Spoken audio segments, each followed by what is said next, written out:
Hello everyone, আসসালামু আলাইকুম। কেমন আছেন সবাই? আজকে ২ দিন তো বৃষ্টি হচ্ছে আর এই মেঘলা দিনে নিশ্চয়ই সবাই ভালো আছেন। আমি পার্সোনালি অনেক ভালো আছি। কারণ এই টিপটিপ বৃষ্টিটা আমার খুব ভালো লাগে।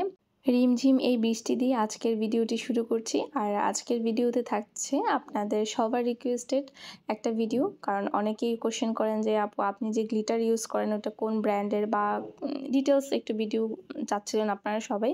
তাই আপনারা পুরো ভিডিওটা দেখবেন। আশা করি আপনারা বুঝতে পারবেন। আমি এখানে ২ টা জিনিস নিয়েছি। একটা হচ্ছে গ্লিটার আর একটা হচ্ছে আফসান। এখানে বড় কৌটোটাতে যেটা দেখিয়েছিলাম জরির মতো কিছুটা, এটা হচ্ছে গ্লিটার। এটা হচ্ছে পাউডার গ্লিটার। এটা আপনাকে মিক্স করে নিতে হবে। আর এখন যেটা দেখাচ্ছি এই যে ছোট্ট কৌটাতে, এটা হচ্ছে আফসান, রেডি আফসান যেটা। আপনারা যেকোনো রঙের দোকানে গেলেই এগুলো পেয়ে যাবেন। আর রেডি আফসানটা আমি ইউজ করি এ কারণে, কারণ আফসান যদি আমি পাউডার হিসেবে আনি সেক্ষেত্রে ওটা মিক্স করে কাপড়ে দেওয়ার পরে ফিনিশিংটা অত ভালো আসে না। বাট রেডি যেটা থাকে সেটা অ্যাপ্লাই করার পরে ভালোই লাগে আর একদম 3D লুক দেখায়।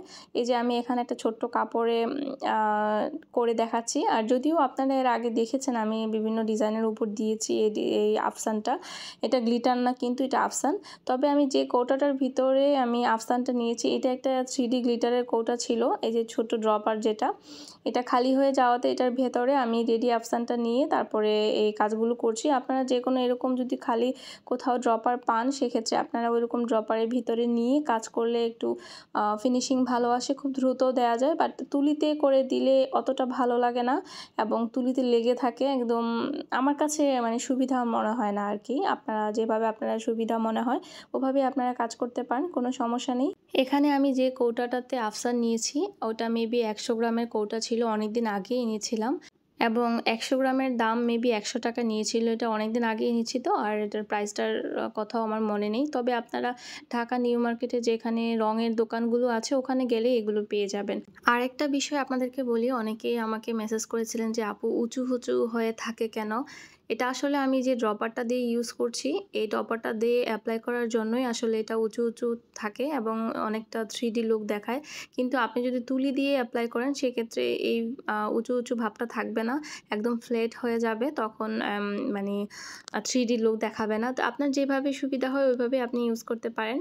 এখন আমি এই ডিজাইনটাকে একটু ফুটিয়ে তোলার জন্য আমি এটার ভেতরেই আসলে রং দিয়ে নিচ্ছি। আর আপনারা কিন্তু এভাবেও কাজ করতে পারেন। প্রথমে আপনারা এরকম গ্লিটার অথবা আফসান অ্যাপ্লাই করার পরে তারপর রং করতে পারেন। আমি অনেক জায়গায় দেখেছি এভাবে অনেকে কাজ করতে, তো আমার কখনো করা হয়নি। তবে গ্লিটারটা আগে শুকিয়ে নিতে হবে, তারপর কাজ করতে একটু সুবিধা হবে, না হয় কিন্তু তুলিতে গ্লিটারটা লেগে যাবে। গ্লিটার বা আফসান যেটাই বলেন। তো আমি এখানে শুকানোর আগেই কাজ করে ফেলেছি এবং গ্লিটারের বাহিরে যে রঙটা গিয়েছে এটা কিন্তু আমি ইচ্ছা করে দিয়েছি, কারণ কাপড়টা আমি একটু তুলিটা একটু ভিজিয়ে তারপর রঙটা অ্যাপ্লাই করেছি। বাহিরের দিকে আমি একটু মানে ওয়াশ টাইপের ভাব দেওয়ার চেষ্টা করেছি।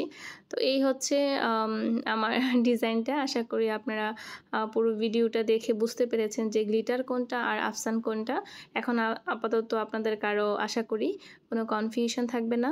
তো আজকে এই পর্যন্ত। সবাই ভালো থাকবেন। আল্লাহ হাফিজ।